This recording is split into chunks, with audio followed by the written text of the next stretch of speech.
My name is Heather Feather. I am the owner of Rare Bird Medicine, and today's topic is the privilege paradox. The word privilege has been uttered into the universe so many times in the past several years. I feel like I've heard it more times than I've taken in breaths of air. It's a very popular word in the modern age. We have a tendency collectively, because our consciousness is connected, to stew in words together. And the concept of an entity having privilege. So let's say one way we could do that is through genitals, right? And we could say that the male genitals or male presenting presence, those that are received as male culturally, because could be, a trans person being male presenting, are privileged. They have greater privilege than the vagina havers and female presenting entities here at our school. They're given higher pay. And that's a conversation I've heard a bunch. Yeah. And I've been doing lots of videos. I have a video called Objectified Male. If you go, into the YouTube channel Rare Bird Medicine and subscribe, you can find the Objectified Male video.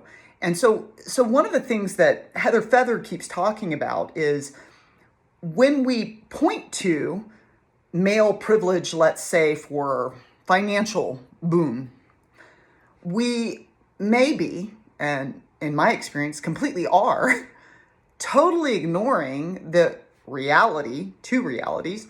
One reality is that although a man may be paid more, it doesn't mean that in the multifaceted crystalline aspect of all the ways that we exist in our realm, that a man is on every topic privileged.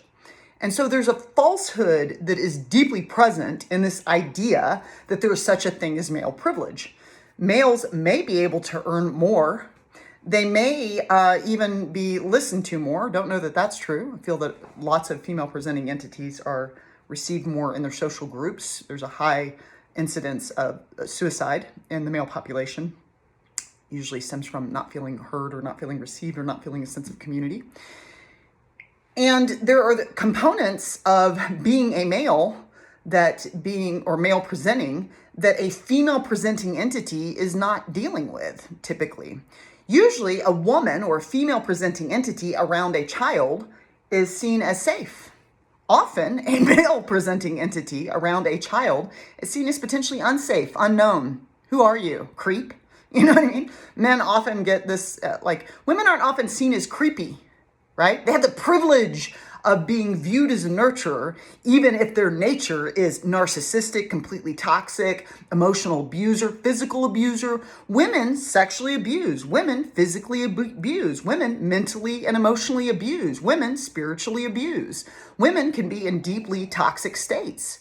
Just because you have a certain way that you present yourself, female presenting or female genitals, does not mean that you are a healthy individual to be involved with. Yet collectively, culturally, women are often treated as if they are a safe space. Men are often treated as if they are not.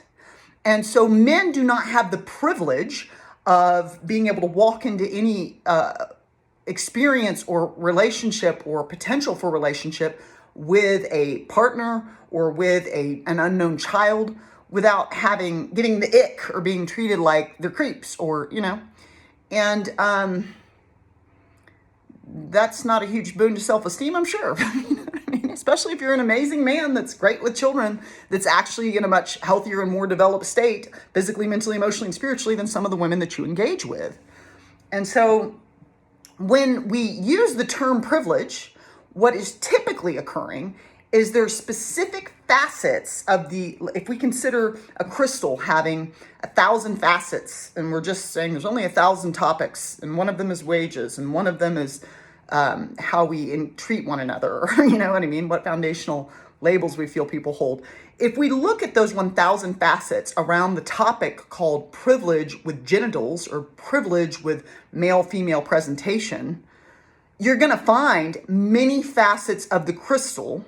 Those that are considered male presenting, there is non-privilege present. There's trial, tribulation, and vice versa. That goes in both directions. And so The second thing that I mentioned, because there's two things in that I feel are consistently deeply false in all of the conversations I've ever witnessed or have overheard or been engaged in around the topic of the term privilege. The second is the foundational assumption that this conversation begins from. And the foundational assumption that the conversation begins from is that it's not a privilege to have trial tribulation. It's not a privilege. It's only a privilege when you get what you want, which is very adolescent or infantile, egoic response to life. I'm only privileged if I get exactly what I want. Like, that sounds like such an ego-created matrix because it's operating under the delusion that you are not at all times as a soul given exactly what serves your evolution. It operates almost as well, if you are spiritual on any level, from a stance of dissociation from divinity. It's saying that when spirit hands me exactly what I wanted, right wages, right relationship to authority, whatever it is, then and only then am I living that blessed life. But every time I face strife, trial, tribulation, spirit is not giving me what my eternal soul needs to evolve down here. You know what I mean? So it operates from the construct and the conversation around the concept of privilege. In order to get into the conversation, we have to all collectively agree that there are experiences that we are having that do not serve the self. And so that would mean that collectively, humanity's not doing a great job. We could say that, sure. And also God, Spirit, Allah, Brahma, Supreme Godhead, Source, Divinity, whatever name, pants, dress, skirt, flip-flops you want to put on it, is not doing a very good job. Because sometimes it gives me stuff, and sometimes it oppresses me. And sometimes life gives me stuff, and people give me stuff, and sometimes they oppress me, right? So we can do it culturally. You could say culturally, you know, there's certain things that because Heather is in this iteration of incarnation, we don't know how many she's done it, but in this one, she's doing white-skinned, right? And we could say, I am privileged because I am white-skinned. Now, unless I'm facing somebody that loathes white people, which I've definitely met plenty of people in that vein, that happens to be a police officer and happens to be a judge and happens to be stewarding my relationship to what's going on in the court system, that is extremely biased against white skin, which is less common to be biased against white skin in the judicial system. It's very common to be biased against white skin as the enemy, the white devil. Everyone in the world can make fun of white people, but you can't make fun of any other culture. So it's like there's this component of, if I am this skin, I have the privilege of not being locked up in prison for the rest of my life just because I got pulled over and I'm dealing with a racist police officer or I'm dealing with a racist judge that wants to eliminate my race, right?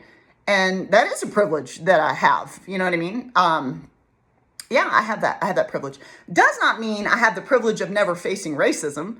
Doesn't mean that I'm not breath by breath constantly receiving how devilish the white devil is and how easy it is to loathe on the white man. Ooh, terrible, terrible white man. You know, there's nothing about my culture that is conducive to being impressed with itself. You can look at history, you can look at the way nearly all cultures hold this is the enemy.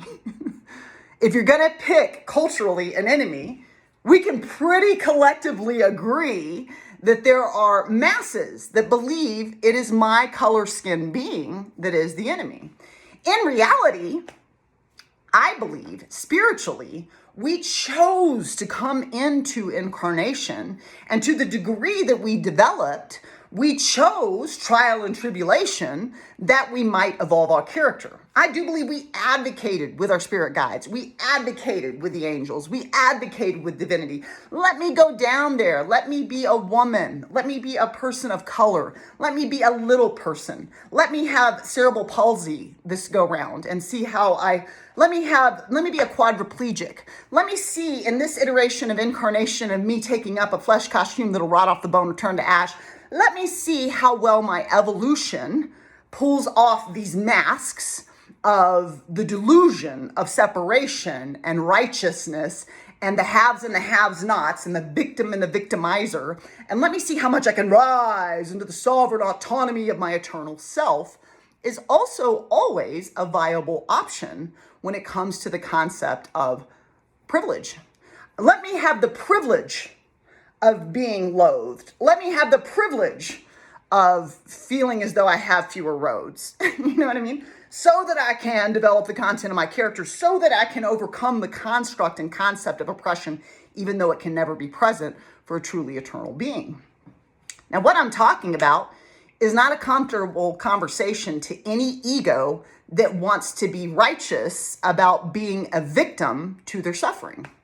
Nobody wants to hear that. You know why? Because the ego universally, and I've watched it my entire life, what the ego wants to do and what humanity tends to want to do is to be superior. Comedians joke about it all the time when somebody that has a history of Holocaust and they come from those that have their ancestors and their grandparents were in the Holocaust, and they're talking to somebody who their ancestors and their grandparents were enslaved and brought over as, you know, African Americans or Haitians or whatever, and brought into this country. There's this constant comic joke that happens as somebody that watches comedians all the time of like, oh, who's the greater victim here? And there are many tragic things when we consider if I'm only one life, if you have this construct of I only live one life, Spirit is just like, you got one shot, you better be amazing. That's a very strange, vitriolic, and cruel God to me. But let's say that's God. You do you, boo-boo. That's not a God for me. If the God's like, okay, go down there, you get one shot, and then for all of eternity, that's all you have to ever talk about for eternality. Or you can be tortured for eternality because I'm a sadistic God. None of that math adds up for me. So if I am getting to live many, many different iterations, and if the function and purpose of life is evolution, then it's possible that trial, tribulation, and difficulty are actually a privilege. Here's the paradox in it, my friends. What do you believe to be your trial and tribulation piece? You know? I believe if you came in as a trans individual in this life, it is because you believe your spirit big enough to stand against the tide of strife of the delusion of you being a victim by who you are, by not being well received for who you are. Because the collective conversation that we're having is that this group is not being treated fairly. Whether it's women or it's a person of color or it's a trans person, what we're saying is that certain people down here, God really didn't set them up to have a lot of privilege because God didn't like them. And God clearly, is clearly a player in it. Why did Spirit make you that way? Unless Spirit loves you and it serves you and Spirit is loving, then maybe the true privilege is being given the opportunity to show the content of your character in a trying situation. Maybe evolution only ever occurs in those moments in which we are able to show the content of character known as love, known as authentic truth, known as true reality of my being.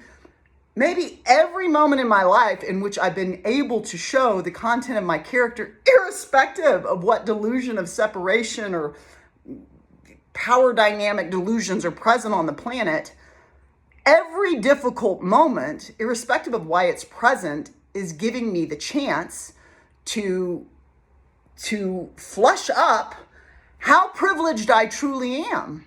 No matter what bias, no matter what trial, no matter what low pay, no matter what tribulation, no matter what judgment, snarky eye, stink eye, crude comments happen based on me and who I be, I'm always given the grace, the blessing, the privilege, the opportunity to show the content of who I be in relationship to all the labels in the living tree that we tend to constantly throw out in our primordial soup and sea. Do you recognize that your entire life has been nothing but privilege. You can always subscribe to Rare Bird Medicine on YouTube, like and comment there. I always love your thoughts. I'm Moon.